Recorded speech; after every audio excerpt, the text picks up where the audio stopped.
This note I got from my pillow on my way to bed. The bed was in a hotel in National City, where no one knows who I am, let alone the fact that I'm inside the Sunset Republic. A quiet day of Digimon Go Fest with my mother and sister before heading back to the hotel alone. At first, I had no way of telling if the letter was from one of my friends or my enemies. Seeing the familiar stamp of a torch and a key on it, I relaxed as I picked up the letter.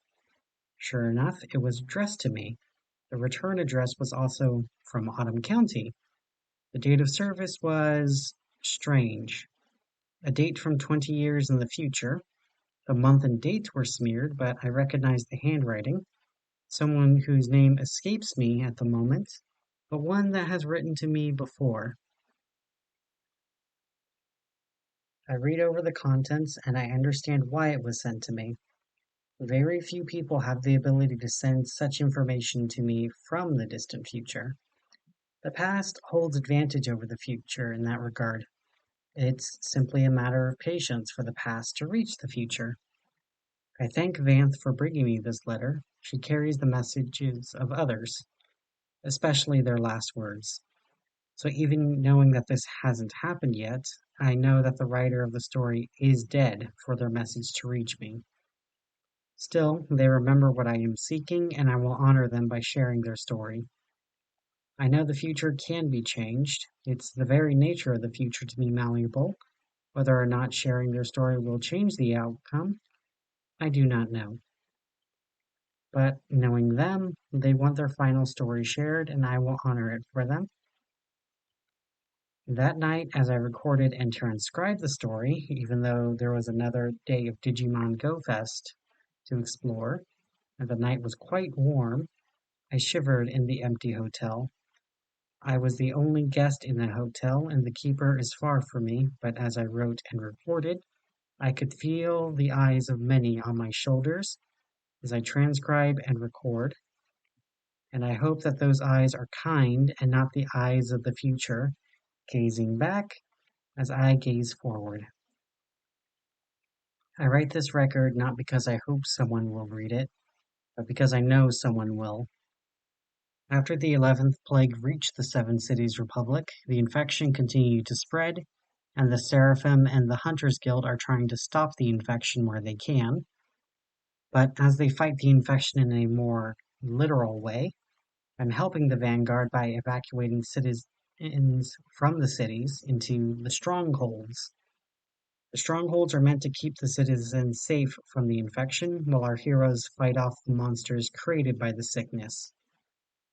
Saving people isn't just good because you're saving people, it's also practical. Every life saved is one more ally and one less enemy. During the days of evacuation, it was near total chaos. A lot of screaming and yelling. I had people getting far too close to me, demanding answers I didn't have. Has the 11th plague reached River City? I don't know. Is it true that the Prime Minister has been infected? I don't know. Is it true that the League of Nations has declared it a Chicxulub event? No, not yet. It's still Megiddo. What do you mean, not yet? Get on the bus. Will we ever see home again? I don't know. That last question angered a lot of people. I remember one screaming woman with rage in her eyes and her hand on her hip, like she would pull a pistol on me when I told her I didn't know. Here I was just another armored bureaucrat trying to remove her from her family home. A generation ago, this may have happened before with the Vigiles Urbani, but now those days are gone. The Republic was trying to establish legitimacy where the Empire didn't have to.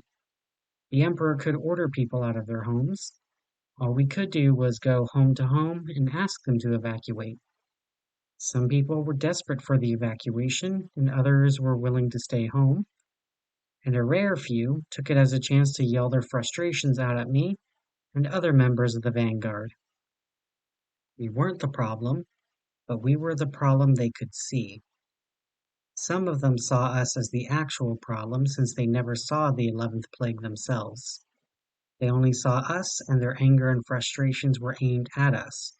yelling at us to give them answers we don't have, or to leave them alone, or to make the 11th plague go away, or they would yell at us that there was a conspiracy going on.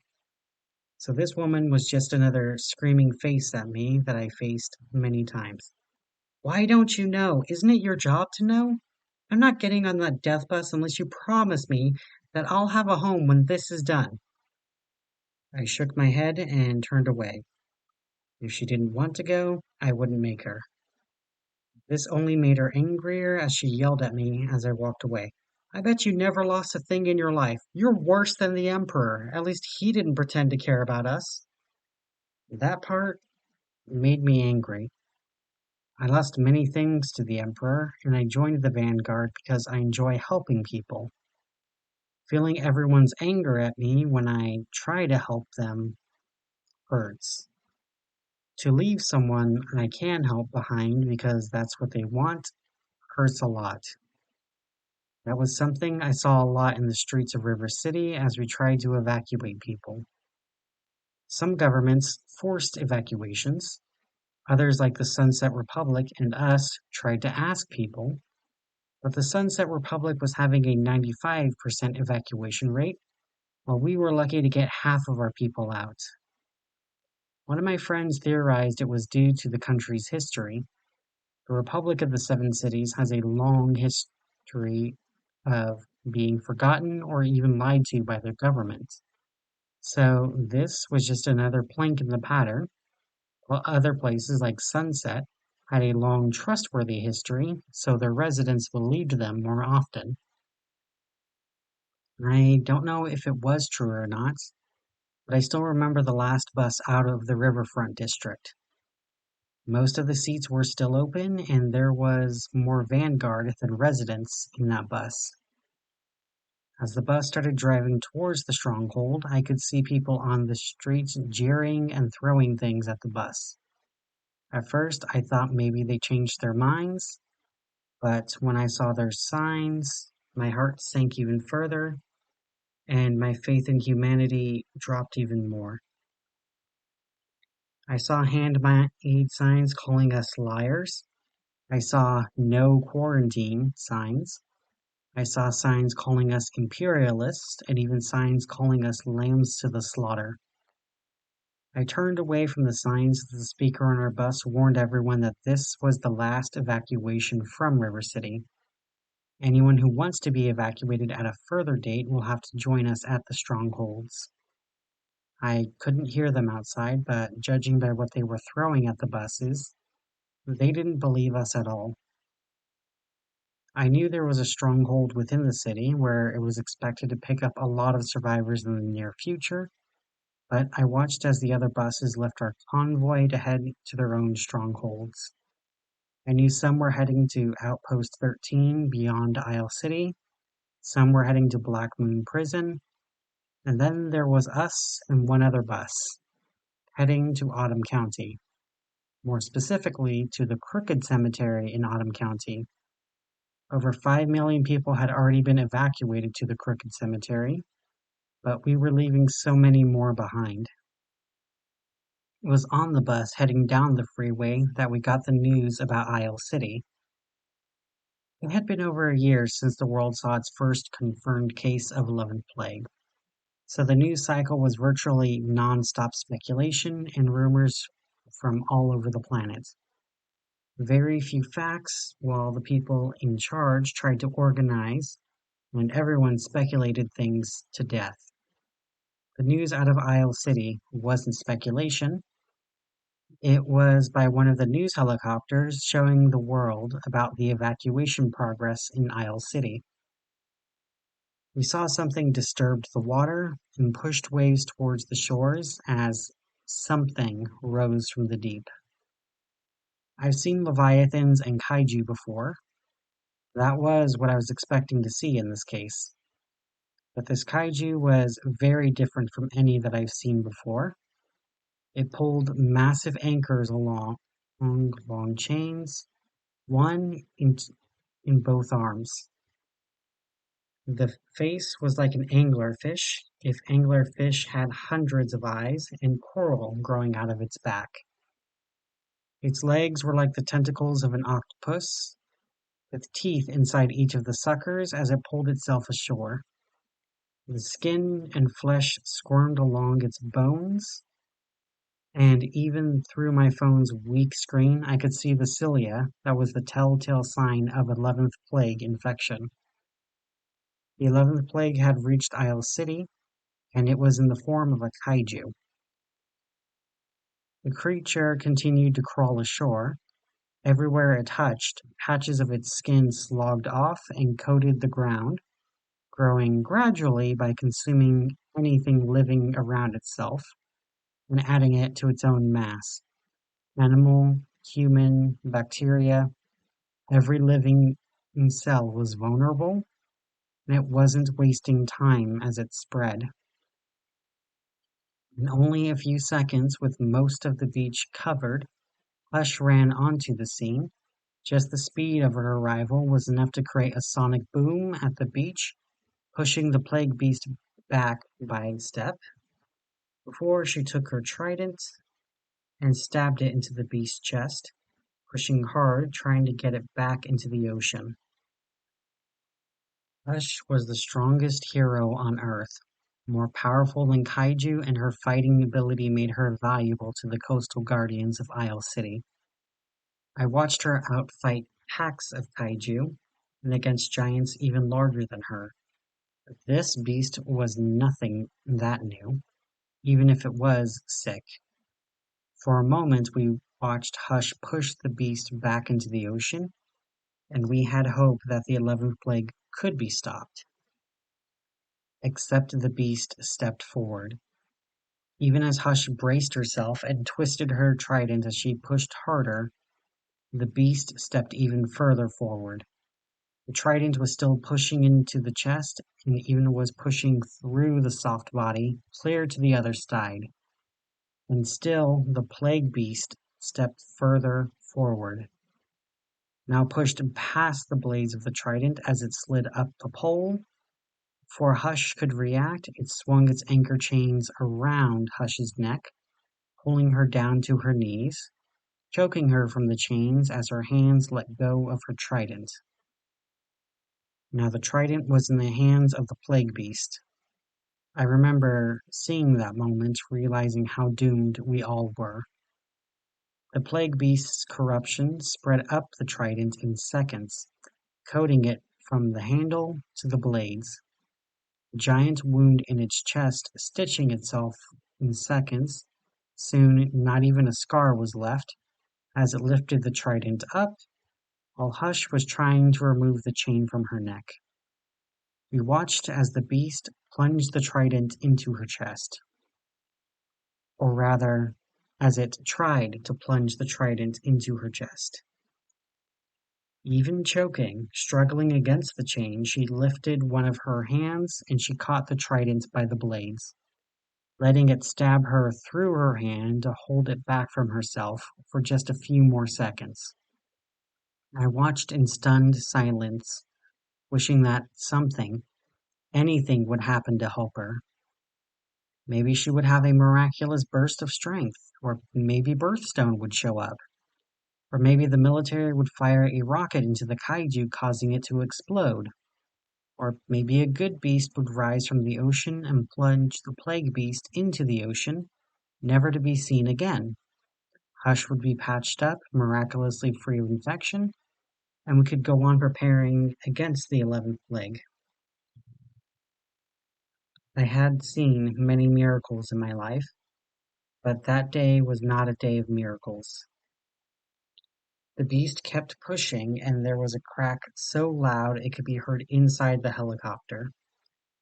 I watched in horror as I realized Hush's arm was broken, the bones peeking out from underneath the skin as the plague beast did the final push, the tips of the trident pushing into Hush's heart. Her hand now connected to it. She gurgled as she fell. The infection on the beach spread into her open mouth, and the infection from the trident plunged into her heart as the plague beast withdrew its trident, waiting for Hush to rise again. It took less than a minute before she stood on wobbly knees. Her wounds were patched with bone, and she grabbed her broken hand and tore it away from her arm as she raised it to her mouth and began to eat her own hand, crunching on the fingers and swallowing the bone, blood, and viscera with a smile towards the camera. The anchors dragged behind her, chains now like a long necklace, even though it was choking her only a few moments before. The same smile we had seen on Hush's face countless times still beamed towards the camera. The smile she gave when she was performing, or when she was saving people. The smile that said she was in control and that everything was going to be all right. Her broken arm, with the radius and ulna bones exposed, extended and sharpened into something more like twin blades, as Hush kept smiling while she ate her hand, staring directly at the camera.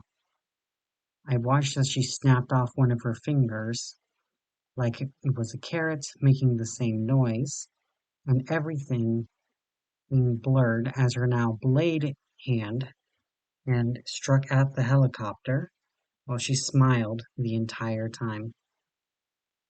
We watched as the helicopter fell into a building, abruptly cutting off the camera feed. There was silence in the bus as the driver kept driving and we all quietly processed what we just saw. We had seen the 11th plague in the news before.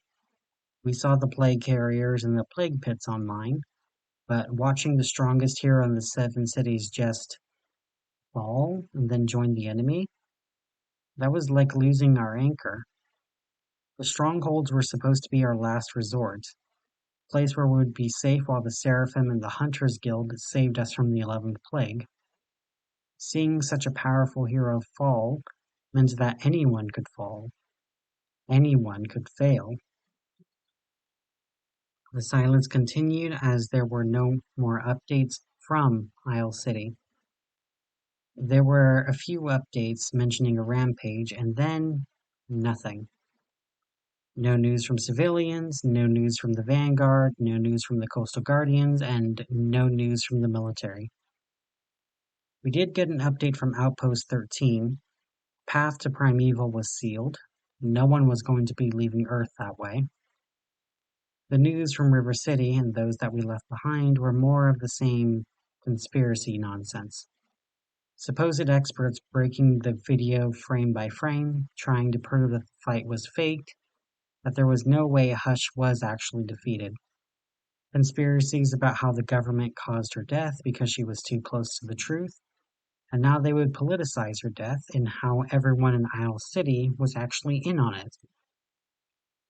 The end of the world was here, and we still had stupid people insisting that the world wasn't actually ending, and we couldn't trust our own eyes. We kept driving to Autumn County, and by the time the morning arrived, there was no more news from River City. At least, not from Share My Day. There were still a few radio messages from the Stronghold telling us that we were safe, but most of the city had gone quiet. We were nearly at the Crooked Cemetery, deep within the corn, when we saw our first plague carrier. 3 meters tall, with spindly legs and fingers longer than its legs, as it tried to run after our bus, easily avoided by the bus. As we got closer to the Crooked Cemetery, we saw more and more of them, but fortunately we made it to the cemetery before any got close. The cemetery stretched on for seemingly kilometers, but thankfully none of the dead could get close. When they stepped close to the iron gates, they got confused and wandered away. A few impaled themselves on the iron spikes, which caused them to freeze and slowly decay away. A unique property of the Crooked Cemetery that allowed it to be our stronghold. As we unloaded the buses into the cemetery, other members of the Vanguard helped civilians to their tents that they had set up over the graves. While they did that, I stared out into the dead beyond the iron fence when I saw 2 familiar faces. My mother and my girlfriend. I knew that they were infected, but I never dreamed they would march from Imperial City to Autumn County. I approached the fence carefully to stay inside when I saw them just outside. They had plague boils on their backs that were acidic enough to break through their clothing, but I could still recognize their faces. And worse, I could recognize their voices. The 11th plague let them keep their voices. Sometimes they moaned, sometimes they screamed, but usually they spoke, asking for help, begging for it, and sometimes, somewhere in their rotten brains, they still had enough of a mind to recognize people. Dylan, Dylan, please, just come out here, my mother asked, her voice soft but firm, like when I was a child. I shook my head, standing firm on my side of the fence. Please, Dylan, we can still be a family. All you have to do is join us, she whispered, and I shook my head again, letting my ring extend into a sword. Sentinel had served me loyally for years, and I could use the sword to slash at her head and leave them free of misery as I stepped forward when my girlfriend spoke up. Do you know why I was in the hospital when the plague hit Imperial City? Sandra asked me, and my hand paused. I knew that Sandra went to the hospital, but I never knew why.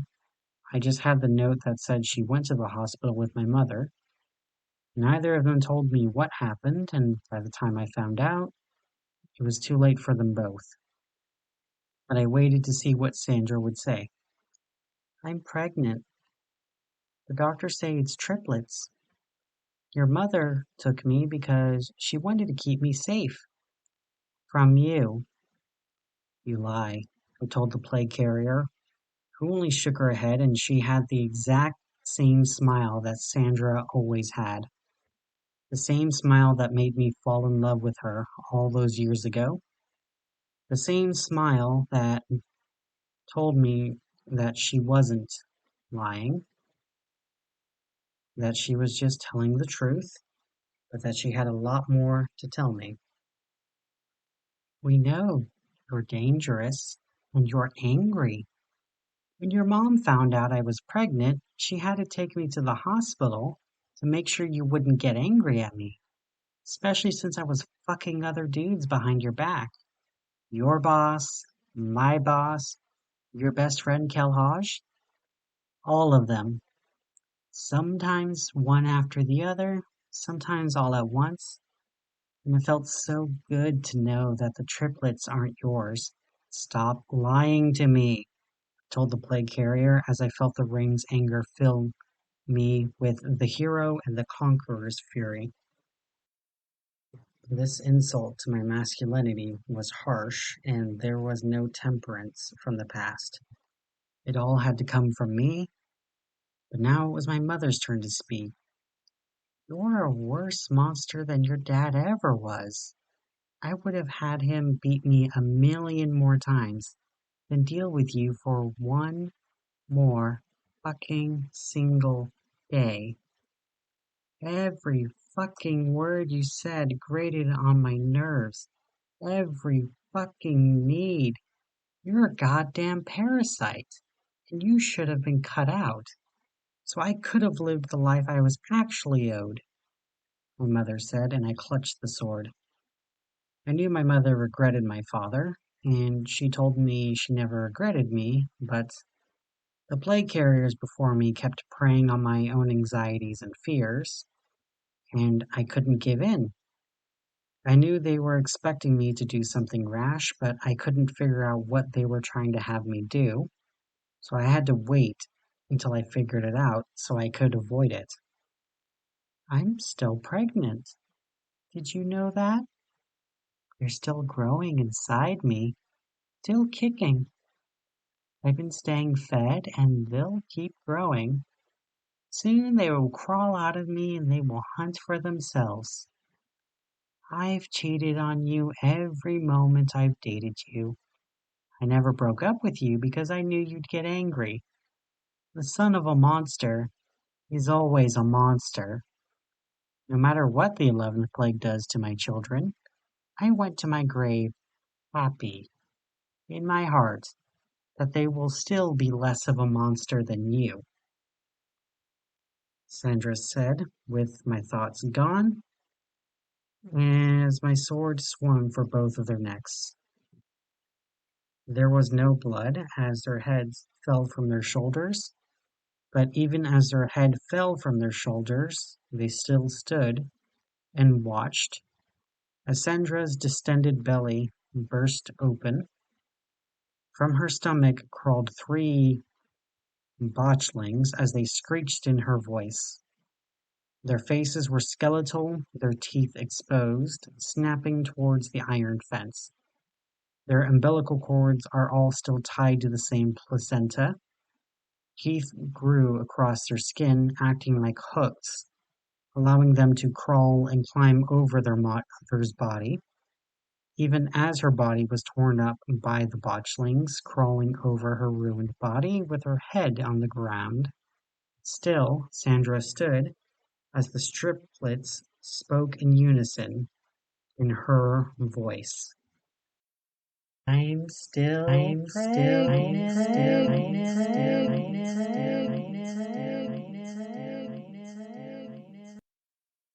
I covered my ears with my hands, their voices still echoing through, and it spread. All of the plague carriers now spoke with Sandra's voice. I'm still pregnant, and I still have many more babies to make. Voice echoed as I ran from the mall. The sword dissolved into mist, leaving the corruption outside the crooked cemetery. There is silence in the camp. Everyone tries to ignore me, but everyone knows now. That is what the plague carriers were hoping to achieve.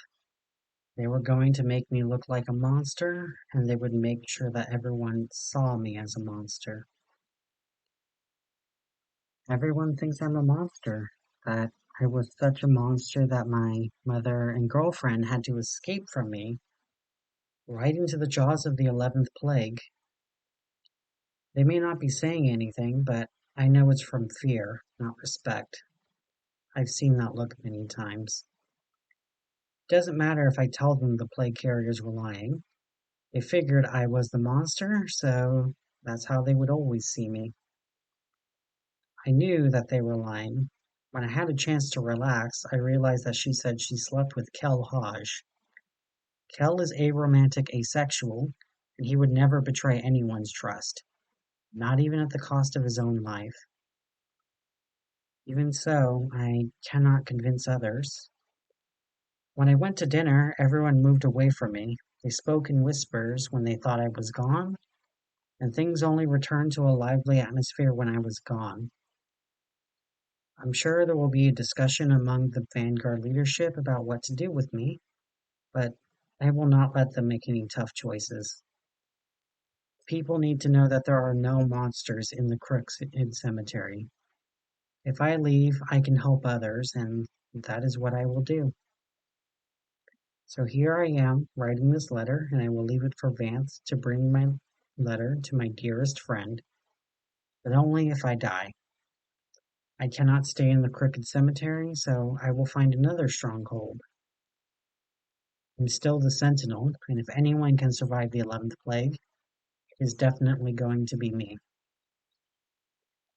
The letter abruptly ends here, with no clues about why Vanth brought it to this version of me that is living in 2776, rather than the version of me that is living in 2800, unless I'm no longer alive in 2800. But even so, there should be other versions of me that live closer to 2800. Hopefully? My own mortality aside, there is no clue about what caused the Sentinel's death. I am fairly certain that whatever caused his death, it happened at a much later date. What clue do I have on that? More letters arrived from me as soon as I finished recording. Some from Dylan, Others came from other survivors of the 11th plague. I will have more stories from Grave in the near future, a eulogy from those still living, but a memento for those that have died to bring it back to me. Whatever is coming in the near future, I know that we need to start preparing for it. Maybe we do, or maybe we don't have the power to change the course of history with the 11th plague. But I learned a long time ago, it's a really bad idea to wait for it to start raining before you build an ark.